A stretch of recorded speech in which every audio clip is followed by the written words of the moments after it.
அன்புக்குரிய சகோதரர்களே சகோதரிகளே, நாம் நமக்கு பக்கத்தில் இருக்கக்கூடிய அண்டை வீட்டாரோட சிறந்த முறையில் நடந்து கொள்ளணும், அவர்களோட அன்போடு நடந்து கொள்ளணும் அப்படிங்கிறது இது இறைவனுடைய கட்டளை. அந்த அளவுக்கு அதுக்கு முக்கியத்துவம் கொடுக்கப்பட்டிருக்கிறது.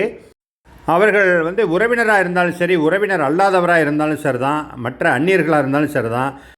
அதுபோல் பக்கத்தில் இருக்கக்கூடிய நண்பர்கள், அந்த பக்கத்தில் இருக்கக்கூடிய நண்பர்கள்னே யார்?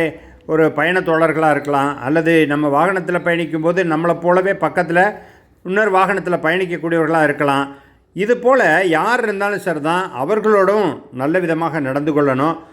வழிப்போக்கர்கள், இன்னும் அதிகபட்சமாக போனால் நமக்கு கீழே அடிமையாக இருந்தவர்கள், அந்த காலத்தில் அடிமைகள் இருந்தாங்க, இப்போ நம்முடைய பணியாளர்கள், இவங்களோட கூட நல்ல விதமாக நயமாக நடந்து கொள்ளுங்கள் என்பது இறைவனுடைய கட்டளை. அந்த கட்டளையை நாம் சரியாக தெரிந்து கொள்ளணும், பின்பற்றி நடக்கணும். இதோ அந்த இறைவசனம்.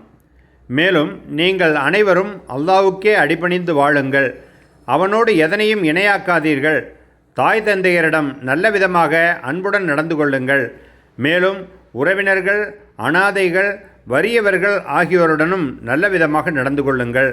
மேலும் உறவினரான அண்டை வீட்டார், அந்நியரான அண்டை வீட்டார், பக்கத்தில் இருக்கும் நண்பர் மற்றும் வழிப்போக்கர், உங்கள் கைவசத்தில் உள்ள அடிமைகள் ஆகியோருடனும் நயமாக நடந்து கொள்ளுங்கள். திண்ணமாக அறிந்து கொள்ளுங்கள், வீண் பெருமையிலும் கர்வத்திலும் உழல்பவர்களை அல்லாஹ் நேசிப்பதில்லை. திருக்குரான் அத்தியாயம் 4 வசனம் 36.